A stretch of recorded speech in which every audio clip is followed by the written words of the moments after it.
नमस्कार। आज की इस बेहद अहम चर्चा में हम रेलवे रिक्रूटमेंट बोर्ड यानी आरआरबी के 2026 असिस्टेंट लोको पायलट नोटिफिकेशन की हर एक बारीक डिटेल को डीकोड करने वाले हैं। काफी समय से इस नोटिफिकेशन का इंतजार था ना, तो बिना समय बर्बाद किए सीधा शुरू करते हैं। शुरुआत करते हैं इस सबसे बड़े नंबर के साथ 11,127।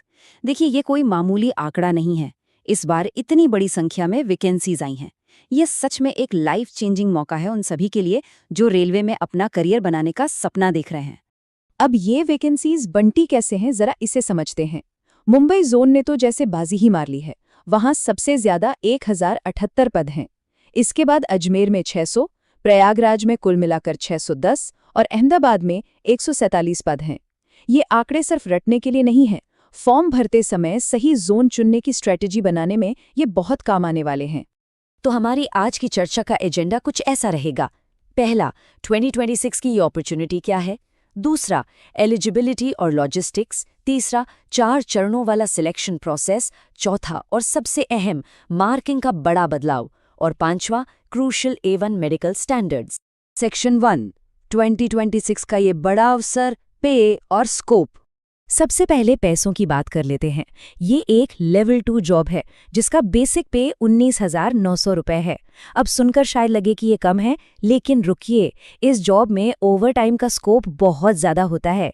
इसलिए महीने की कुल इन हैंड सैलरी आराम से 35,000 से 45,000 रुपीज़ की रेंज तक पहुंच जाती है। मेहनत ज़रूर है, पर रिटर्न भी शानदार है। सेक्शन 2, एलिजिबिलिटी, अहम तारीखें और फीस। ध्यान दीजिए, समय बहुत तेजी से निकल रहा है। 15 मई से एप्लीकेशन प्रोसेस शुरू हो चुका है और 14 जून आखिरी तारीख है। अगर फॉर्म भरते वक्त कोई गड़बड़ हो जाए तो 17 से 26 जून के बीच करेक्शन विंडो खुलेगी। और सबसे बड़ी बात, एग्जाम की तैयारी के लिए मोटे तौर पर सिर्फ 3 से 4 महीने का ही वक्त बचा है। एलिजिबिलिटी की बात करें तो उम्र सीमा 18 से 30 साल रखी गई है। और हाँ, ये उम्र 1 जुलाई 2026 के हिसाब से कैलकुलेट होगी। रिलैक्सेशन भी है। एससी और एसटी कैंडिडेट्स के लिए 5 साल और ओबीसी के लिए 3 साल। क्वालिफिकेशन के लिए काफ़ी ऑप्शंस हैं। 10वीं के साथ आईटीआई हो या एक्ट अप्रेंटिसशिप, या फिर मैकेनिकल, इलेक्ट्रिकल या इलेक्ट्रॉनिक्स में 3 साल का डिप्लोमा या इंजीनियरिंग डिग्री। अब फीस स्ट्रक्चर को लेकर जो कंफ्यूजन होता है उससे दूर कर लेते हैं। जनरल, ओबीसी और ईडब्ल्यूएस के लिए फीस 500 रुपए है, लेकिन अच्छी बात यह है कि सीबीटी 1 देने के बाद 400 रुपए रिफंड हो जाएंगे। वहीं एससी, एसटी, एक्स सर्विसमैन और फीमेल कैंडिडेट्स के लिए फीस 250 रुपए है, जो बैंक चार्ज कटने के बाद पूरी तरह रिफंड हो जाएगी। मतलब एग्जाम में बैठने पर एक बड़ा हिस्सा वापस मिल ही जाता है। सेक्शन 3, सिलेक्शन का 4 चरणों वाला प्रोसेस। इस जॉब तक पहुंचने के सफर में कुल 4 बड़े पड़ाव हैं।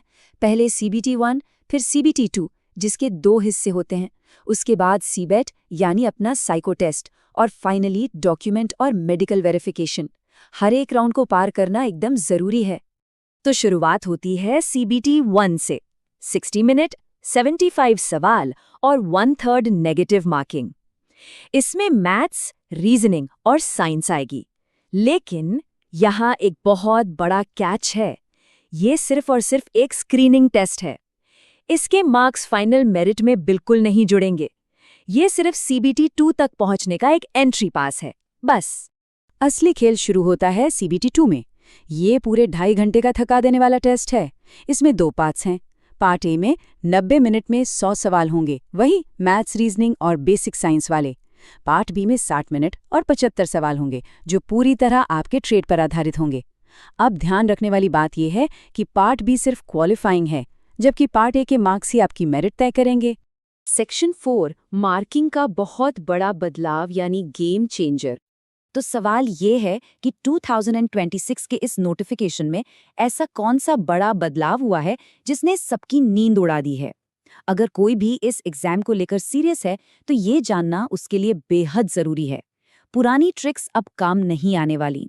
पहले क्या होता था, पुराने सिस्टम में फाइनल मेरिट के लिए सीबीटी 2 के पार्ट ए को 70% वेटेज मिलता था और साइको टेस्ट यानी सीबीएटी का वेटेज सिर्फ 30% था। मतलब सारा दारोमदार मुख्य लिखित परीक्षा पर ही रहता था। लेकिन अब सब कुछ बदल गया है। 2026 के नए मार्किंग सिस्टम में CBT 2 पार्ट ए का वेटेज 70 से घटाकर सीधा 50% कर दिया गया है और साइको टेस्ट का वेटेज 30 से बढ़ाकर 50% हो गया है। ये कोई छोटा बदलाव नहीं है। अब साइको टेस्ट की अहमियत बिल्कुल मेन रिटन एग्जाम के बराबर हो गई है। इसे किसी भी हाल में हल्के में लेने की गलती मत कीजिएगा। Section 5 crucial A1 medical standards. इन सब के बाद आता है सबसे टफ और अनकॉम्प्रोमाइजिंग हर्डल, रेलवे के मेडिकल स्टैंडर्ड्स। A1 मेडिकल का सीधा सा मतलब है डिस्टेंस विजन 6/6 होना चाहिए, वो भी बिना चश्मे के। पास की नज़र भी बिना चश्मे के 0.6/0.6 होनी चाहिए। कलर विजन, नाइट विजन और दूरबीन दृष्टि जैसे टेस्ट भी पास करने होंगे। यहाँ 0 टॉलरेंट है। नेचुरल विजन में कोई भी छूट या अपवाद स्वीकार नहीं किया जाएगा। तो इस पूरी चर्चा को अगर हम समेटें, 11,127 बम्पर वैकेंसीज, मेरिट सिस्टम में 50-50 का एक भारी शिफ्ट और तैयारी के लिए सिर्फ 3 से 4 महीने। ऐसे में अब तैयारी की स्ट्रैटेजी को बदलना ही पड़ेगा। साइको टेस्ट के इस नए और भारी महत्व को देखते हुए क्या पुरानी पद्धति से काम चल पाएगा या तत्काल एक नई दिशा की आवश्यकता है, इस पर गंभीरता से सोचना होगा। इस चर्चा में शामिल होने के लिए बहुत बहुत शुक्रिया। निरंतर सीखते रहें और अपनी तैयारी जोरों पर रखें।